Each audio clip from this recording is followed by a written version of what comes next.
The Josiah Nagel podcast starts now.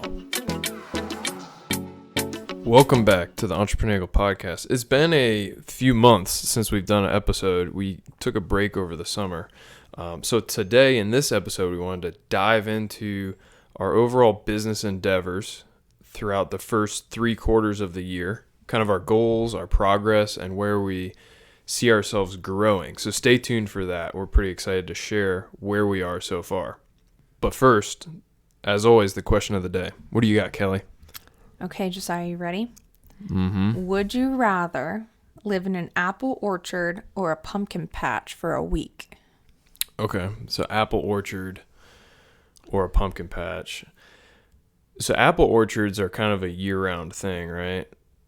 Pumpkin patches are a little more seasonal. Well, like an apple orchard, apples grow on trees. Trees don't disappear in the off season when they're not producing fruit. So what time of year are we talking here? I think that's relevant. Ooh, I'm gonna leave it open-ended.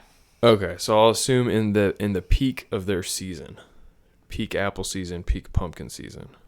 Peak pumpkin season's probably around now in the fall. Same with apples. Apple, I'm pretty sure. probably now or maybe a little bit earlier, depending on what part of the world.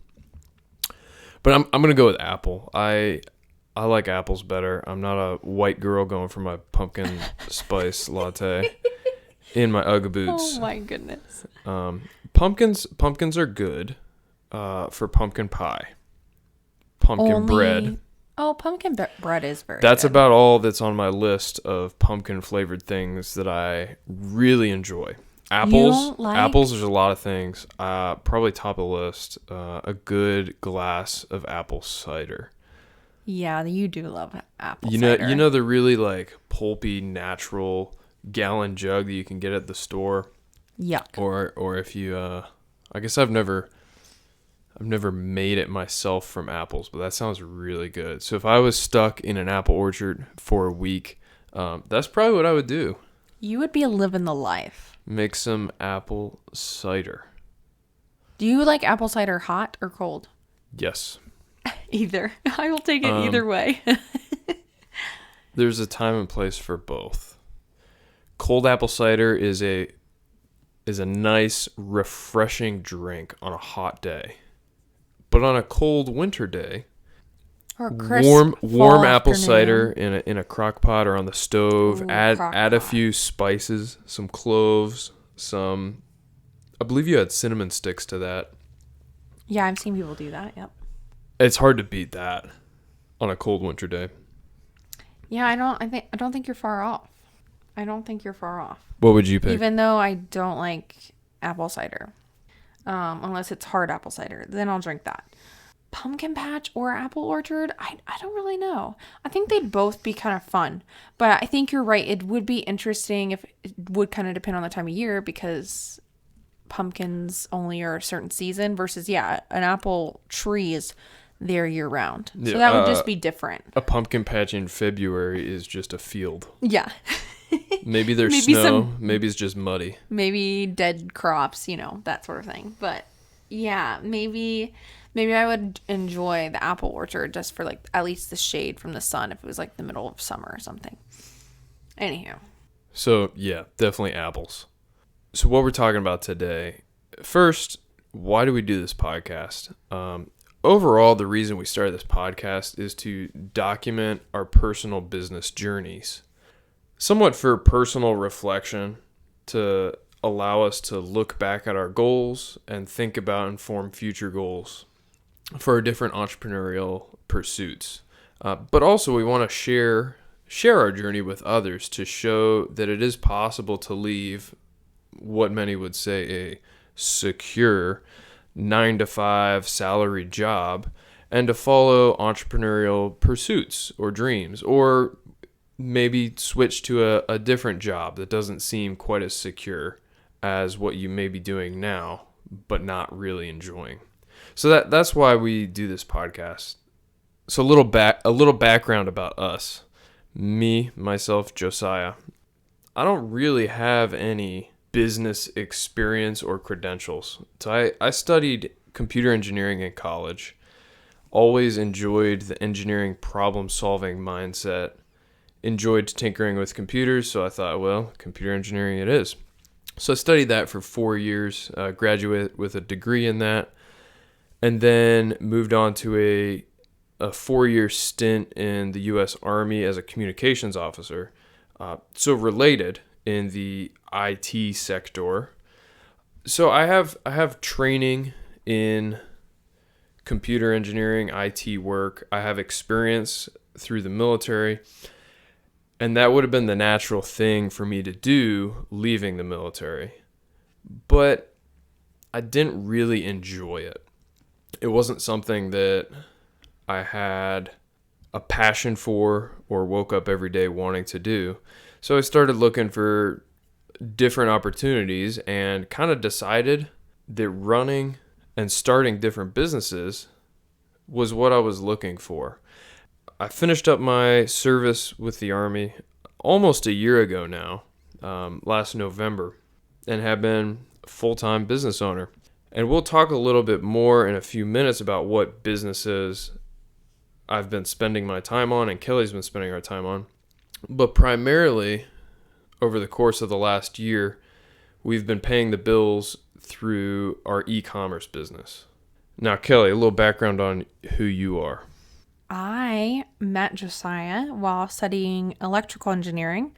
We both completed our degrees, got married, and after moving up to Alaska, I started an engineering job. And I did that for almost a year. During that time frame, I had realized I didn't want to work at the place I was working. And then also, I was also thinking beyond that, not just trying to go to another company, but I was like, maybe I don't want to be doing this. Maybe I want to be at home. And so there for a little while, I was considering just staying at home, which is totally fine. And I did end up doing that. But I also had what I would call at the time a side hustle, doing math tutoring for a homeschool group here locally in Anchorage. And I really enjoyed that because I love math. It was also really fun to run that as a business. And then my mind started going. And I was like, what if I start a travel agency business? And from there, it also progressed into I still have plenty of other ideas that we want to get into. But once Josiah started his own side hustle of the e-commerce business, it raced both of our minds. We're bouncing ideas off each other all the time. What if we started this? What if we did that? And so now, having become Josiah's out of the military and we're doing this full time, that's been so much fun. I've been wanting to do this for a while. So it's just been a really cool dream come true. One other reason we both were drawn to being entrepreneurs, business owners, is the control over our lifestyle and schedule that we now have as compared to a traditional 9-to-5 engineering job that Kelly had or my time in the military. Which, if you don't know anything about, especially in the Army, that's not just 9 to 5. That is any hour, all the hours. Yeah, so it's really freeing not having to ask someone permission to leave the area on the weekend or take a Monday off to spend time with my son or leave the state for a family event. I can just do that and Right. often take a decent amount of our business work with us so I don't stop completely. Yeah, that's been crucial for our family dynamic as well. That was one of the main reasons why when you left the military and we jumped into this, that it was such a big pro on our list to have that flexibility, but also knowing that it was going to take a lot of responsibility to focus on doing work when we need to get work done. Yeah, the time management aspect. And I think we've talked about that back in the spring a little bit, how to balance that, how we're learning to balance that. So let's jump into our businesses. The first one, our e-commerce business. So many years ago, I dabbled with eBay in high school and then in college. Kind of the usual thing you think about with eBay: go to the thrift store or garage sale and flip some stuff onto the eBay platform, make a few bucks, or maybe sell some old stuff that you're not using anymore. That's kind of how I started in college, in the pursuit of getting the most money I could back for college textbooks that I no longer needed. I discovered that anyone can sell on Amazon. So I opened an Amazon account in college and I sold a few textbooks through that. And that was about it. I picked back up with eBay a few years ago, probably in 2018 or 2019. And then I rediscovered Amazon again and had a dream to pursue that in a somewhat part-time capacity, hobby, side hustle, primarily with used books. So I started learning and doing a lot of research and spending a lot of time sourcing used books to sell on Amazon, mostly from local thrift stores or doing bulk book removals for people moving, and did pretty well with that. Now I've transitioned that to other products, still do books, but overall there's been a huge amount of growth in that business from a part-time kind of side hustle last year and the year previous, 2019 and 2020, to it now being a full-time income, full-time pursuit, and it's all been grown organically, capital-wise. Started at the beginning of 2019 with about $300, and we haven't injected any more capital into this business. It's really grown from that. Turned that 300 into 600 into 1200, et cetera, now to the point where we're able to live comfortably off the profits while continuing to grow it. So this business right now is the one that's primarily paying our bills. A book that I recently read, or I'm still currently reading, Profit First.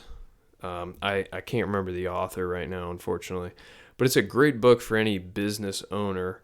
And I think it really applies to any sector in business, but it helps change my perspective on managing money in a business, making it less stressful accounting wise and less stressful to pay ourselves. I used to stress every month, well, if I pay us this amount, then will I have enough to purchase more inventory? Will I have enough for other overhead expenses? Am I pulling too much money out of the business to keep it from growing? And typically, sorry, I didn't mean to interrupt, but I wanted to clarify. It wasn't that you weren't making enough money. It was more of a question of like, if you pulled out this money this week at this time, there was like a lapse there of you're still needing to reinvest in inventory and pay, whatever subscription or whatever's popping up this upcoming week while also paying us. If that kind of makes sense, that flow of time frame of cash that's coming in or out of the account. Yeah, the profits were there. It was a mismanagement of the accounting and finances to prove to myself that the profits were there. So now that I follow some of the methods introduced in this book, I'm more comfortable and at ease every month when I write the check to ourselves, instead of worrying, well, did I just do the business in? Right. And is it Mike Cowlitz? Oh, yeah, that's it. Yeah, his last name is pretty rough. And I think you listened to it on audiobook. Did you Yeah, not? yeah, I've been listening to the audiobook. Reading is hard. Listening is hard, but listening is a little easier than reading. Yeah, well, mostly because you can like listen to it in the car and whatnot Yeah, while you're driving. while I'm doing something else. other menial tasks that don't engage my brain too much. Moving on from there, at the start of this year, the sales goal for this business was $300K in total sales across Amazon and eBay. And we are today's September 30th when we're recording this. we're about 6 or 7 grand away from hitting that goal. And we still have the entirety of fourth quarter, October, Wow. November, December. And fourth quarter is, in general, the biggest quarter for e-commerce, retail, anything in those industries. So we're about to, we should hit our goal of 300K sometime next week, maybe by the time this podcast is posted. So that's really exciting, really motivating to me. That is super exciting. Yeah, Very proud. looking back at sales metrics from the last year, I remember last December when I was ecstatic and super pumped. I was thinking to myself, this is working. We're getting somewhere. Last December, I hit, for the month of December, that was the highest sales I'd ever hit in e-commerce, Amazon, eBay, anything. And you had for sure been doing it now for at least a month or two full time. Yeah. So last December, I just pulled it up. I hit 15.6K in a month. In sales. Wow. Which sounds like a really big number. But to me, now, not even a year later, most months are, well, you can do the math. It's been 9 months and we're almost at 300K. On average, we're in the mid 30,000s Wow. per month. So easily double that. Do you think, and this is going off a little bit, but do you think fourth quarter this upcoming year, specifically for the month of December, if last year you did 15.6, what do you think you could do this year? I am hopeful, and I think it's definitely in the range of possibility to break 50K one of these upcoming months. In 1 month.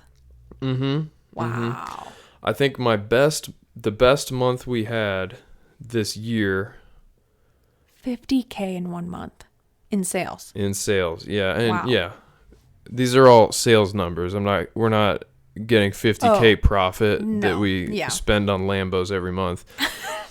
There's a lot of expenses from that 30K per month, 300K so far for the year. But I think our best month this year so far and all time was around 35, 36K sales for the month. And that's impressive. Which was, yeah, I'm still ecstatic about. That was, I think, in the middle of the summer. And I've gotten close to that number the last few months, but I haven't quite broken it. But your goal is this fourth quarter, because fourth quarter is always big. Yeah, I've been taking a big focus on looking into toys the last month or so in preparation for that. So, here we go. Best month looks like it was about a little over 37K. Wow. But anyway, enough about those numbers. How do we get those sales? Like I mentioned before, some of it is used books. I used to do 100% used books, sourcing it all myself, spending countless hours every week in thrift stores, other bookstores, scanning through books by barcode, looking for good ones, looking at different metrics. Now I have on and off some contractors that do that for me. I pay them a commission per book that they find, give them the metrics that I want in those books. And then also recently I tried out a bulk purchase.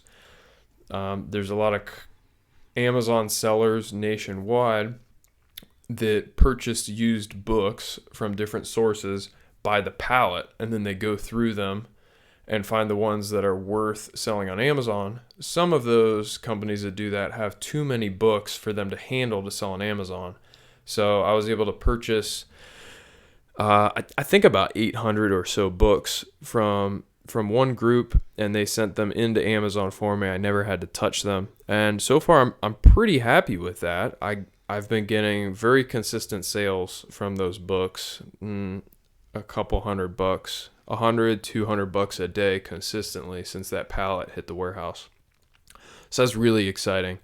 But beyond that, the revenue has jumped drastically since switching to a more retail and online arbitrage model. So what that is looking at the differences in marketplaces and taking advantage of that.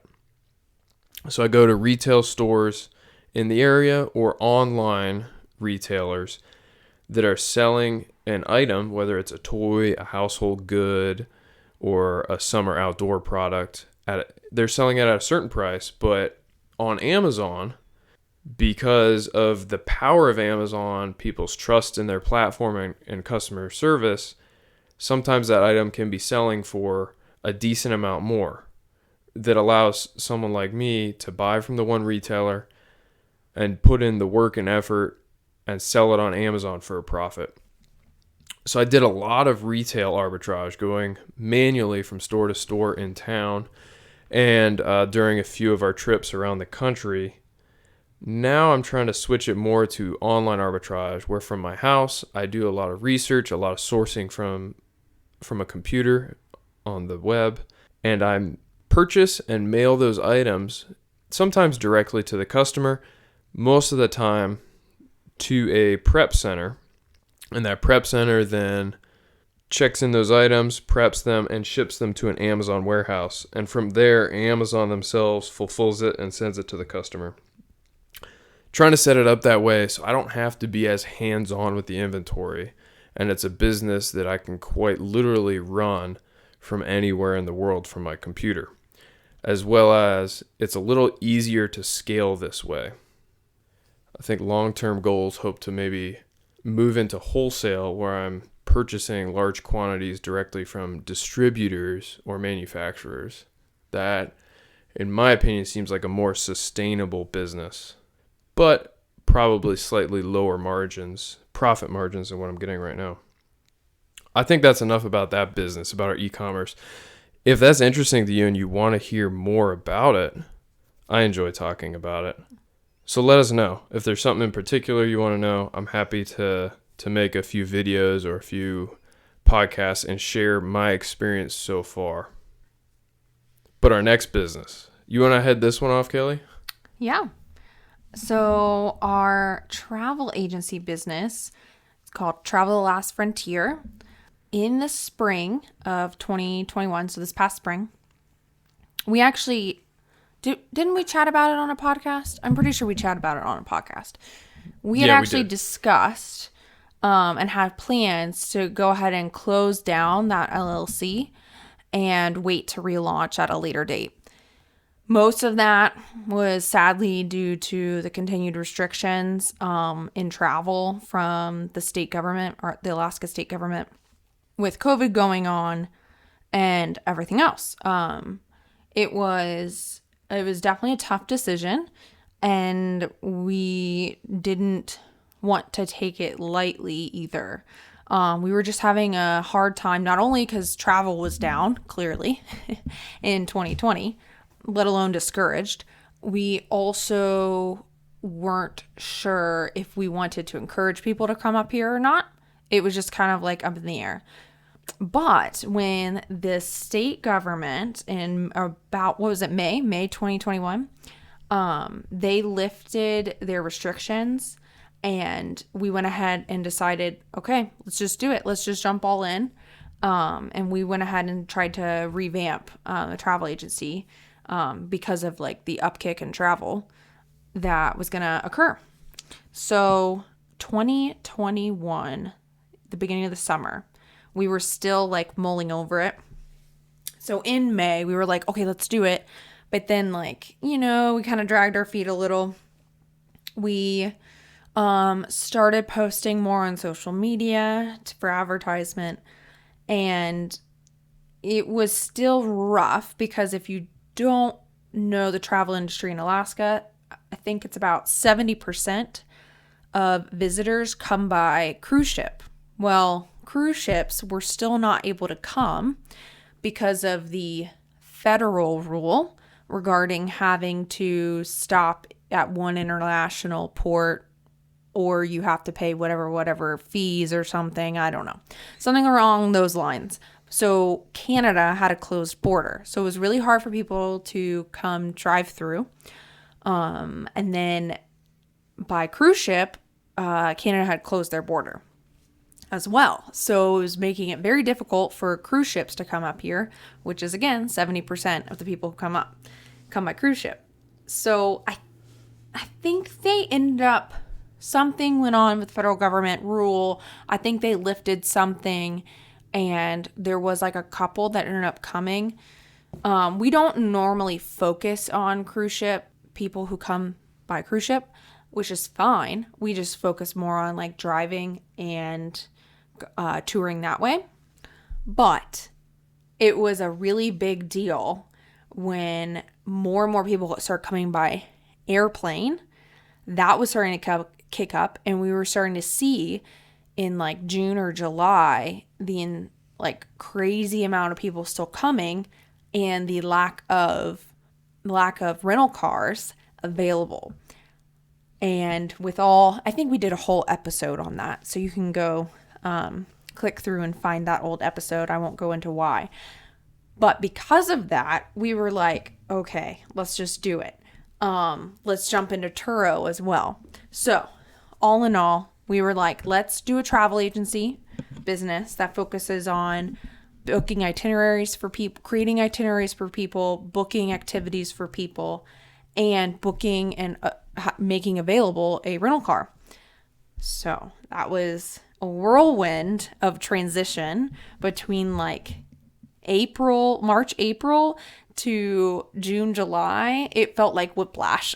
I don't know what you thought, Josiah, but I just remember being like, I mean, I was very excited, don't get me wrong, but it was just kind of like, okay, we discussed like shutting it down. We were like preparing that mentally, and then going from that to like, we're doing this. It was kind of weird. It was kind of wild. Yeah, we started the year very discouraged about this business.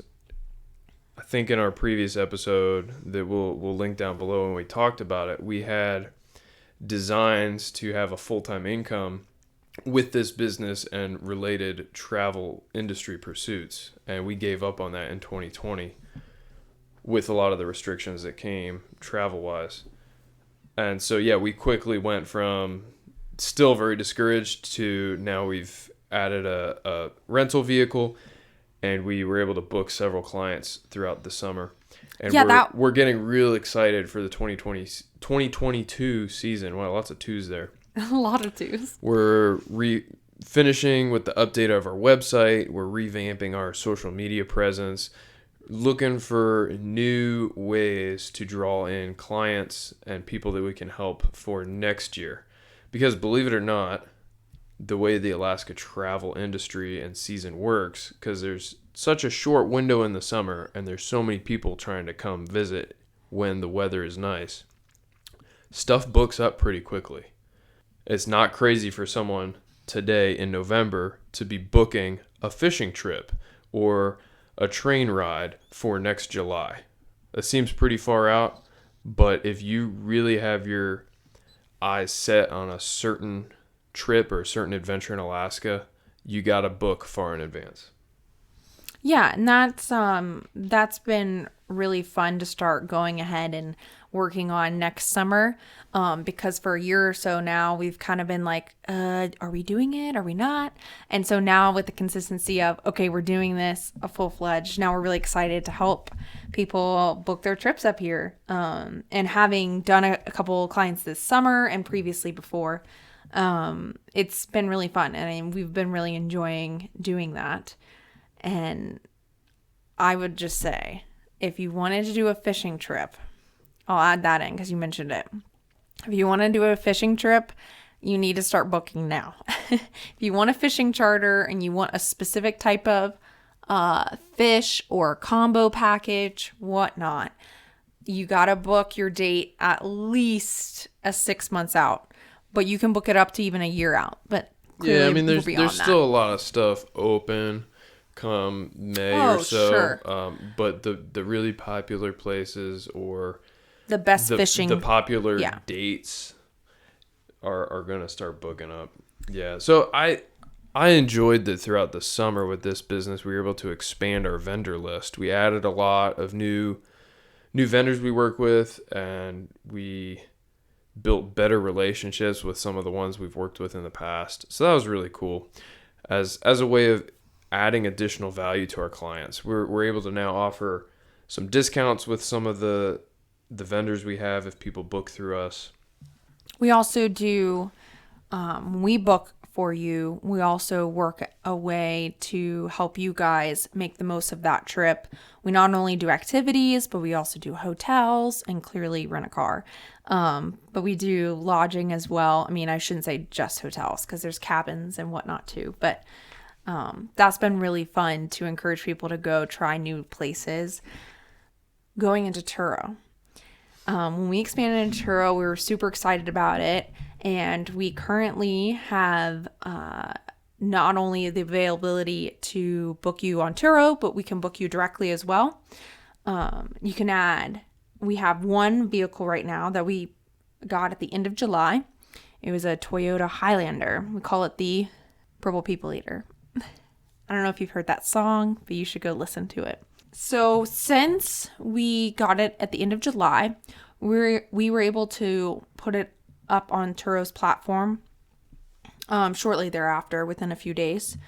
And between August and mid-September, we had bookings like almost nonstop back to back, which was really exciting.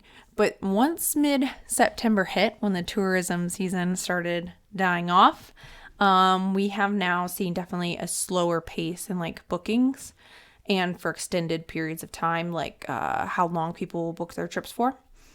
Typically, it's now more business-oriented trips for, I guess, until the snow all sets in, right? Until it's like actually winter. But during this next quarter and then into first quarter, we plan to add a few more vehicles to ramp up and get ready for next summer, because May through September every year is just crazy with trying to get a rental car locally in Anchorage. We've really enjoyed expanding the business into that. As long-term, we have desires to expand into short-term vacation rentals, Airbnb, that kind of style. So I think the rental vehicle industry is kind of a stepping stone, very, very similar, as I see it, to vacation housing rentals.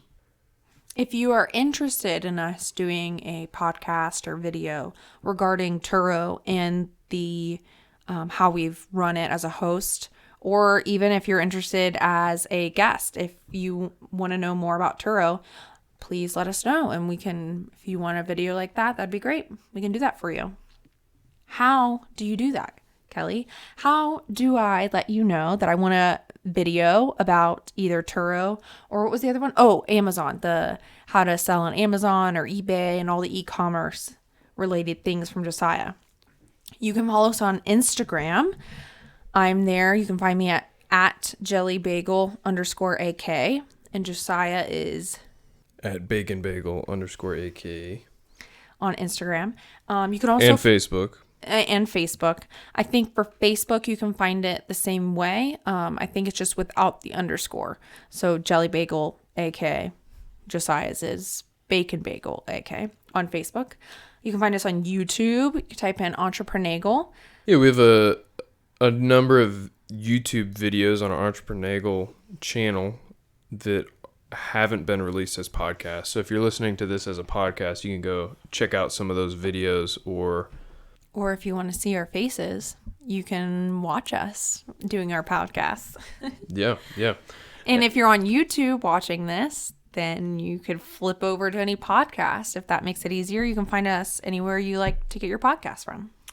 So thanks for joining back with us after a bit of a break. We're back. We plan on continuing this every week for the imminent future. So stay tuned, and we're excited to share more with you about our business endeavors and what we've learned along the way. Thanks for listening. Bye.